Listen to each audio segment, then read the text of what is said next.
Hello everyone, आज की important news कौन कौन सी है, द हिंदू ने कौन कौन सी इंपॉर्टेंट न्यूज़ को कवर करा है, आइए देखते हैं। सबसे पहले तो एक एक्ट ऑफ टेरर पर एक न्यूज़ आई है।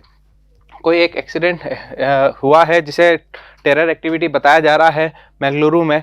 आपको पता होगा कि लास्ट सैटरडे को ही हमने एक कॉन्फ्रेंस के बारे में पढ़ा था, no money for terror conference, और उसी के बाद इंडिया में एक टेरर एक्टिविटी देखने को मिली है। तो इस तरीके से चीज़ें सारी रिलेटेड रहती है।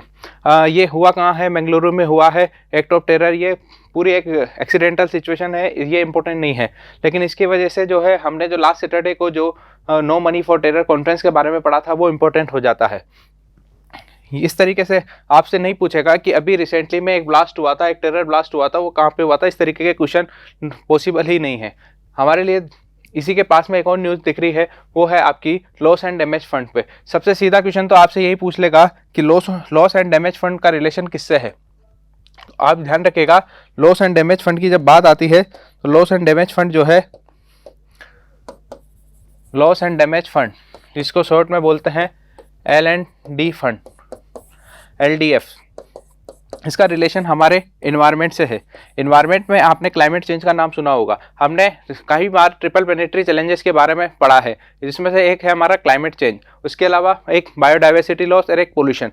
ट्रिपल प्लेनेटरी चेंज में ही एक है आपका क्लाइमेट चेंज। उसी क्लाइमेट चेंज की वजह से जो प्लेनेट को जो नुकसान हुआ है उसी की भरपाई करने के लिए लगातार कई सारी पार्टीज जो है कॉन्फ्रेंस और पार्टीज को ऑर्गेनाइज कराया जाता है, और ये पूरा ऑर्गेनाइज कराता है वो जो बॉडी इसको ऑर्गेनाइज कराती है वो है आपकी UNFCCC। ये बॉडी जो है टाइम टू टाइम जो है वो कई सारे मेंबर कंट्रीज जो है उनको एक प्लेटफॉर्म पर लाती है, और इसी के रिगार्डिंग कई सारे मीटिंग्स होती है, और इसी में 27 नंबर की मीटिंग है, कॉन्फ्रेंस ऑफ पार्टीज 27 नंबर की ये मीटिंग है जो कि इजिप्ट में ऑर्गेनाइज हुई थी। ये भी ध्यान रखिएगा कि अफ्रीका कॉन्टिनेंट में पहली बार इजिप्ट में ये कोप की जो मीटिंग है, UNFCCC की जो मीटिंग्स होती है कोप की, ये ऑर्गेनाइज हुई थी। तो अफ्रीका की फर्स्ट मीटिंग है। ये भी याद रखिएगा कि इंडिया में आज तक कोप की कोई मीटिंग नहीं हुई है। अब इस में लॉस एंड डैमेज फंड है क्या? नो डाउट आप सब लोग ये जानते हैं कि क्लाइमेट चेंज मतलब ग्रीन हाउस गैसेस का extreme emission, green house gases का एक लिमिट से ज़्यादा, लिमिट के अबव इमिशन, जिसकी वजह से हमारा जो पूरा एनवायरनमेंट है वो डिस्ट्रॉय हो रहा है, जो क्लाइमेट है वो पूरी तरीके से चेंज हो रहा है। इसी क्लाइमेट चेंज को जो कि हमारे लिए अब सीरियस प्रॉब्लम बनती जा रही है, उसी से डील करने के लिए कुछ नए इनिशिएटिव्स लिए जा रहे हैं। कुछ इनिशिएटिव्स जो हैं वो ग्लोबल लेवल पे लिए जा रहे हैं, कुछ इनिशिएटिव्स जो हैं वो रीजनल और कंट्री स्पेसिफिक लेवल पर लिए जा रहे हैं। फॉर एग्जांपल इंडिया में भी इसके कुछ इनिशिएटिव्स लिए जा रहे हैं। हमने जो इनिशिएटिव्स लिए हैं उनको नाम दिया है NDC, nationally determined contribution. NDC, nationally determined contribution. अब इंडिया ने क्लाइमेट चेंज से लड़ने के लिए क्या क्या इनिशिएटिव लेने वाला है, उनकी पूरी लिस्ट को बोला गया है आपकी NDC, नेशनली डिटरमाइंड कंट्रीब्यूशन। अब इसमें बात करें तो इसमें टोटल तीन चैलेंजेस ग्लोबल लेवल पर क्लाइमेट चेंज से निपटने के लिए 3 इनिशिएटिव लेने वाली है हमारी इंडिया ने इस NDCs के थ्रू ग्लोबल प्लेटफॉर्म पर ये बताने की कोशिश करी गई है ये कि हम क्लाइमेट चेंज से डील करने के लिए आने वाले सालों में क्या क्या करेंगे। इसमें पहला है आपका कि इंडिया जो है वो अपने जो टोटल जो इमिशंस हैं, ग्रीन हाउस गैसेस का जो इमिशन है उसमें कटौती करेगा, उसमें कट करेगा। और कितने करेगा? 33% से या 35% के बीच में इंडिया में इसकी कटौती देखने को मिलेगी। यह हमारा टारगेट है। एक्चुअल में कितना होगा हम नहीं जानते।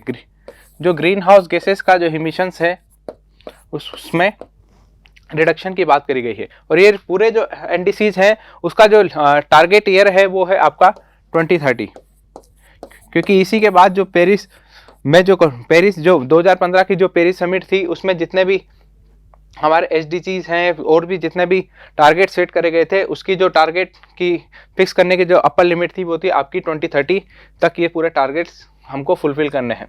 इंडिया ने बताया कि हम अपने global green house gases emission में टोटल अराउंड 1/3 यानी 33 to 35% का टोटल रिडक्शन करेंगे, इमिशन में रिडक्शन करेंगे। इसके अलावा इंडिया ने ये डिसाइड करा है कि 2030 तक हम जितने भी हमारे जो इलेक्ट्रिसिटी है वो अब तक जो ट्रेडिशनली जो कोल सिस्टम्स है थर्मल पावर प्लांट से आती थी उसमें कुछ चेंजेस करेंगे और हमारी जो 40% जो इलेक्ट्रिसिटी होगी वो 2030 तक वो आपके रिन्यूएबल सोर्सेज से आएगी। रिन्यूएबल सोर्सेज का मतलब है आपके रिन्यूएबल इलेक्ट्रिसिटी, या फिर आपको बोल सकते हो आपको क्लीन इलेक्ट्रिसिटी, जिसकी वजह से renewable electricity for example solar energy, आपका विंड एनर्जी के थ्रू जो इलेक्ट्रिसिटी जनरेट होती है विंड पावर प्लांट्स के थ्रू, इन सब से टोटल हम जो टोटल इलेक्ट्रिसिटी जितनी प्रोडक्शन हो रही है उसमें 40% प्रोडक्शन अब हमारा रिन्यूएबल एनर्जी या रिन्यूएबल सोर्सेज से होगा। ये हमारा डिसाइडेड है 2030 तक। इसके अलावा एक टारगेट ये भी डिसाइड करा है कि हम एक कार्बन स्टॉक तैयार करेंगे और ये कार्बन स्टॉक कितना 2.5 से लेकर 3 बिलियन टन। यही रीजन है कि आपको मास लेवल पर प्लांटेशन देखने को मिल रहा होगा। आपको अभी बहुत ज़्यादा सोलर एनर्जी या विंड एनर्जी को प्रमोट करते हुए गवर्नमेंट दिख रही होगी। ग्रीन हाउस गैसेस के इमिशन में रिडक्शन के लिए गवर्नमेंट कई सारे मेजर ले रही है। आपने इलेक्ट्रिक व्हीकल्स के बारे में पढ़ा था। इलेक्ट्रिक व्हीकल्स भी क्या है, ग्रीन हाउस गैसेस का इमिशन में रिडक्शन में एक बहुत मेजर रोल प्ले कर सकते हैं। सोलर एनर्जी के बारे में, विंड एनर्जी के बारे में आप लगातार देख रहे हैं, आपके आसपास भी देख रहे हैं, इवन घरों की छतों पर भी जो सोलर पैनल्स लगाए जा रहे हैं। ये सब जो है आपके एनडीसीज के थ्रू जो डिसाइडेड टारगेट है उनको अचीव करने के लिए सारे मेजरमेंट्स लिए जा रहे हैं। अब हम नए मास लेवल पर प्लांटेशन करेंगे, फॉरेस्ट एरिया की इनरिचमेंट बढ़ाएंगे, रिन्यूएबल सोर्सेज में गवर्नमेंट खूब सारा सोलर एनर्जी में इन्वेस्ट कर रही है, विंड एनर्जी में काफ़ी सारी सब्सिडीज दे रही है, इलेक्ट्रिक व्हीकल्स में रजिस्ट्रेशन फ्री है उनका, इसके अलावा और भी कई सारी सब्सिडीज मिल रही है। तो ओवरऑल इनका गवर्नमेंट का जो है वो पैसा तो खर्च हो रहा है। अब ये गवर्नमेंट अपना फोकट में पैसा क्यों खर्च करेगी, जो चल रहा है वो चल रहा है। जो एनवायरनमेंट को जो लॉस हुआ है, जो डैमेज हुआ है, वो भी आप लोग जानते हैं कि जिन कंट्रीज की वजह से हुआ है वो है आपकी डेवलप्ड कंट्रीज।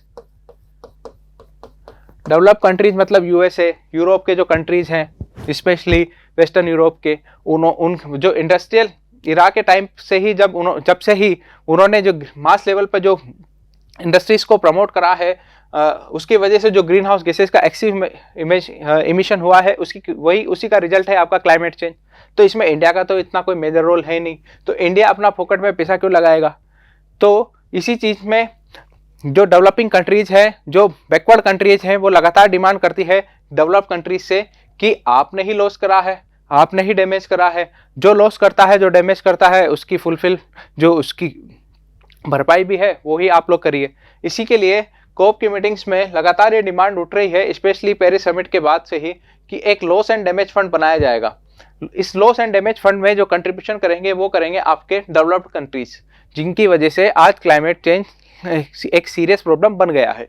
ये डेवलप कंट्रीज जो है वो इस लॉस एंड डैमेज फंड में अपना एक शेयर, जिसका जितना शेयर होगा उस हिसाब से, जिसका जितना इमिशन होगा उसका इस हिसाब से शेयर होगा, इस L&D फंड में ये कंट्रीब्यूट करेंगे। और ये पैसा जो है, जो इंडिया जैसे जो डेवलपिंग कंट्रीज है, बैकवर्ड जो कंट्रीज है, बांग्लादेश, नेपाल, ये जितने भी मेजरमेंट लेंगे क्लाइमेट चेंज से डील करने के लिए, उनको ये इस फंड से फंडिंग होगी। इस तरीके से डेवलप कंट्रीज जो है वो अपने जितना उन्होंने क्लाइमेट को नुकसान करा है उसका भरपाई करेंगे, उसका जो डैमेज फंड है उसमें एक कंट्रीब्यूट करेंगे। और वो फंड बाद में जो डेवलपिंग कंट्रीज है या लीस्ट बैकवर्ड कंट्रीज हैं, जो कि क्लाइमेट चेंज से निपटने के लिए उनके पास इतने रिसोर्सेज नहीं है, स्पेशली फाइनेंशियल रिसोर्सेज, तो उनको ये फिर फंड अलॉट करा जाएगा, ताकि ग्लोबल लेवल पर कंट्रीज जो है वो सब कंट्रीज अपने अपने लेवल पर क्लाइमेट चेंज से निपटने के लिए कुछ मेजरमेंट्स ले सकें।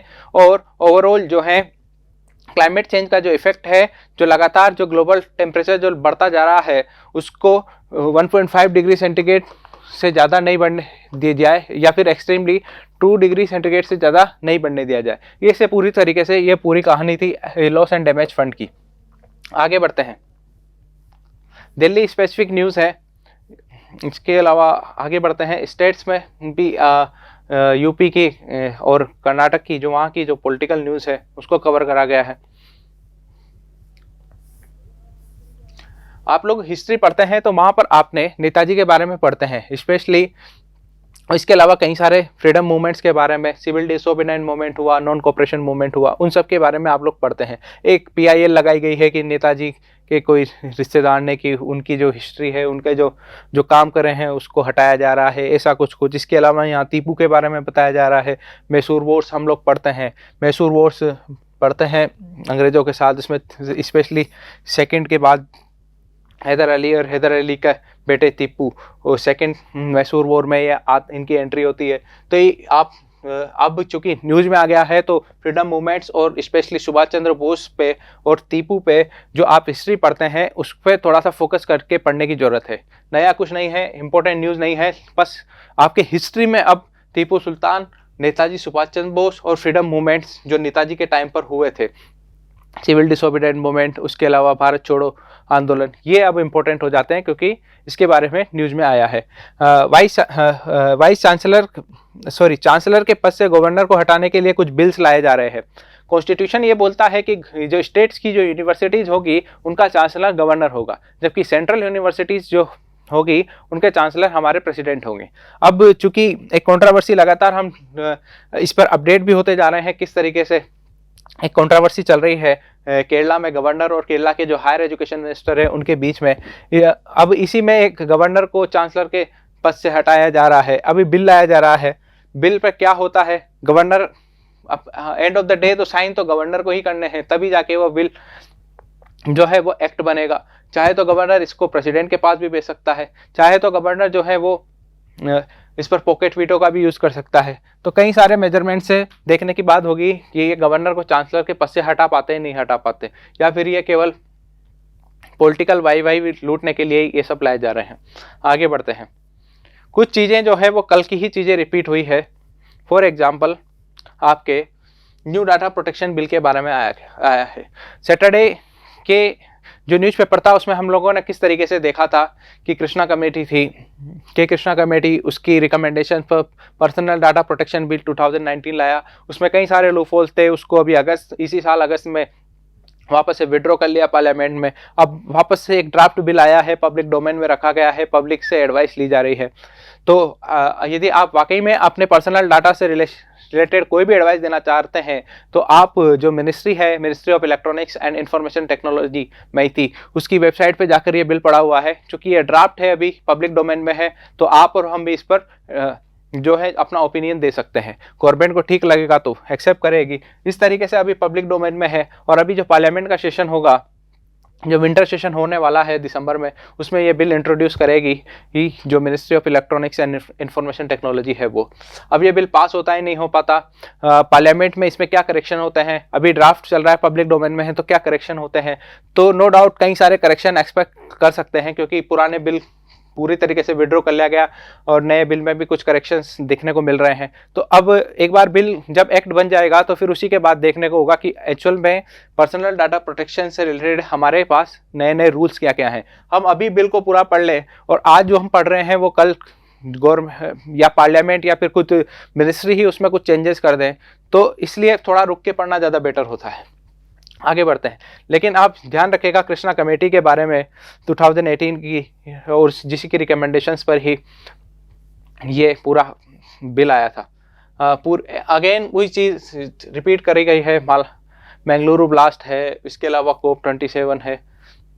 हमारे वाइस प्रेसिडेंट जो है वो दोहा की विजिट पर हैं, वहाँ पर कुछ फीफा वर्ल्ड कप में ये इनॉग्रेशन करेंगे, इंडिया की तरफ से पार्टिसिपेट करेंगे, इंडिया को रिप्रेजेंट करेंगे। आपसे अब सिंपल सा क्वेश्चन, तो चूँकि फीफा वर्ल्ड कप भी हो रहा है तो आपसे पूरा जो वर्ल्ड कप हो रहा है वो हो रहा है आपके दोहा में, तो कई बार आपसे पूछ लेता है, स्पेशली मैच दी कॉलम में पूछ लेता है, कंट्रीज़ का नाम दे देगा और उनकी कैपिटल से मैच करवा लेता है, ये 4 ऑप्शन दे देगा। तो आप ध्यान रखिएगा कि हमारे वाइस प्रेसिडेंट जो है वो अभी कतर की विजिट पर गए हैं और कतर की जो कैपिटल है वो आपकी दोहा है। तो ये ध्यान रखिएगा, इससे ज़्यादा इंपॉर्टेंट नहीं है। या फिर आपसे ये भी पूछ सकता है कि हाल ही में फीफा वर्ल्ड कप जो है वो कहाँ पर ऑर्गेनाइज हुआ था, कहाँ पर हुआ था, तो वो आपके कतर में हुआ था। कतर में भी जो दोहा यहाँ की कैपिटल है, वहाँ पर ये वर्ल्ड कप ऑर्गेनाइज हुआ था। आगे बढ़ते हैं। अभी रिसेंटली में एक कंट्रोवर्सी क्रिएट हुई थी कि गुजरात और तेलंगाना के जो हाई कोर्ट से, वहाँ के हाई कोर्ट्स के कुछ जजेस का ट्रांसफ़र से रिलेटेड जो कंट्रोवर्सी हुई थी, उसके बाद से ही जो कॉलेजियम सिस्टम पर क्वेश्चन उठने लगे थे। दरअसल जो है गुजरात और तेलंगाना के जो लॉयर्स हैं, स्पेशली जो हाई कोर्ट्स के जो लॉयर्स हैं, वो लगातार प्रोटेस्ट कर रहे थे कि इन 2 जजेस के ट्रांसफ़र को रिलेटेड, अब जिसकी वजह से कॉलेजियम सिस्टम पर गवर्नमेंट पर कुछ क्वेश्चन मार्क लगे थे। कॉलेजियम सिस्टम लगातार न्यूज़ में है, हर दूसरे दिन लगातार न्यूज़ में आ रहा है। मैं आपको ऑलरेडी ये भी चीज़ बताई थी और ये भी बताया था कि ये ज़रूर ध्यान रखेगा कि कॉलेजियम सिस्टम केवल अपॉइंटमेंट ही नहीं करता है, कि मैंने आपको कहा था कि ये सुप्रीम कोर्ट और हाई कोर्ट के जजेस का अपॉइंटमेंट ही नहीं करता है, बल्कि हाई कोर्ट के जजेस का एक हाई कोर्ट से दूसरे हाई कोर्ट में जो ट्रांसफ़र होता है, जो वो भी कॉलेजियम सिस्टम के थ्रू ही होता है। क्योंकि यहाँ ट्रांसफ़र पर एक क्वेश्चन मार्क लगाया है, वहाँ के प्रोटेस्ट चल रहा है लगातार लॉयर्स का, वो भी 2 हाई कोर्ट में, गुजरात और तेलंगाना हाई कोर्ट में। तो जो सुप्रीम कोर्ट हाई कोर्ट के जो जजेस के ट्रांसफ़र के लिए जो कॉलेजियम बॉडी है, वो होती कौन है? तो आप लोग जानते हैं कि एक तो होते हैं हमारे चीफ जस्टिस ऑफ इंडिया, इसके अलावा 4 मोस्ट सीनियर जज किसके? आपके सुप्रीम कोर्ट के। इसके अलावा जिस हाई कोर्ट से जज का ट्रांसफ़र हो रहा है, उस हाई कोर्ट के चीफ जस्टिस, और जिस हाई कोर्ट में उसका ट्रांसफ़र करा जा रहा है, वहाँ के चीफ जस्टिस। तो 4, 5, 6, 7, टोटल 7 लोगों की एक कॉलेजियम बॉडी होती है, जिसी की रिकमेंडेशंस पर ही लॉ मिनिस्ट्री और फाइनली प्रेसिडेंट जो है वो किसी हाई कोर्ट के जज का दूसरे हाई कोर्ट में ट्रांसफ़र करते हैं। इस तरीके से कॉलेजियम सिस्टम लगातार न्यूज़ में रहता है, कभी अपॉइंटमेंट से रिलेटेड, कभी ट्रांसफ़र से रिलेटेड। इंडिया ने कुछ लोन्स प्रोवाइड करा है अपने नेबर्स को, लगभग $15 बिलियन का। अभी कितना करा है, किसको कितना करा है, आपसे नहीं पूछेगा। ये केवल इतना ध्यान रखेगा कि सॉफ्ट लोन होते क्या हैं, हार्ड लोन्स होते क्या हैं। सॉफ्ट लोन्स और हार्ड लोन्स होते क्या हैं? हार्ड लोन जो कि कंडीशंस के साथ रखे जाते हैं, सॉफ्ट लोन्स जो कि हाँ आप ले लो, पैसा ले लो, आपके हिसाब से कर लेना, आपको रोड बनाना है रोड बनाओ, आपको पब्लिक में फ्री में बांटना है बांटो। सॉफ्ट लोन जो कंडीशंस, जिसमें कंडीशंस नहीं होती है या फिर बहुत रेयर कंडीशंस होती है। हार्ड लोन जो कि कंडीशंस के साथ आते हैं, आपको इंडिया की बॉर्डर पे रोड बनाना ही बनाना है, इसके लिए ही हम आपको $1 बिलियन दे रहे हैं, $50 मिलियन दे रहे हैं। इस तरीके से जो कंडीशनल लोन्स होते हैं उसको बोलते हैं हार्ड लोन, और सॉफ्ट लोन जो कि विदाउट कंडीशंस आते हैं वो होते हैं। आगे बढ़ते हैं। अगेन वही हमारे जो इन्वायरमेंट मिनिस्टर हैं भूपेंद्र यादव, उनकी स्पीच है। अगेन वो COP27 को ही कंटिन्यू करा गया है, वही सारी बातें अभी कंटिन्यू हो रही है। आगे बढ़ते हैं। अगेन ये सब हमारे लिए काम की नहीं है, किसी और सेक्टर के लिए काम की हो सकती है, लेकिन हमारे लिए और काम की न्यूज़ नहीं है, तुर्की स्पेसिफिक न्यूज़ है। एक हम चूँकि नेबर्स कंट्री को लगातार पढ़ते हैं, तो उसी में एक हमारे यहाँ मलेशिया जो है, वहाँ पर अभी पॉलिटिकल क्राइसिस देखने को मिल रहा है। अभी हंग पार्लियामेंट की सिचुएशन बनी हुई है। कई बार ऐसे क्वेश्चंस भी हमारे एग्जाम से पूछे जा सकते हैं कि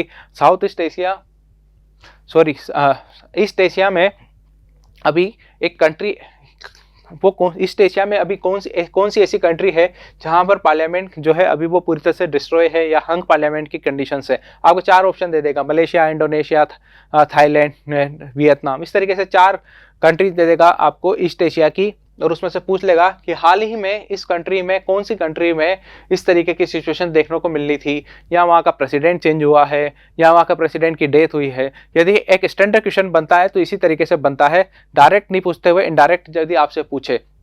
इतना ध्यान रखेगा कि मलेशिया में अभी पार्लियामेंट में थोड़ा सा वहाँ पर प्रॉब्लम्स हो रही है, कोई भी पार्टी मेजोरिटी में नहीं है, एक हंग पार्लियामेंट की सिचुएशन बनी हुई है मलेशिया में।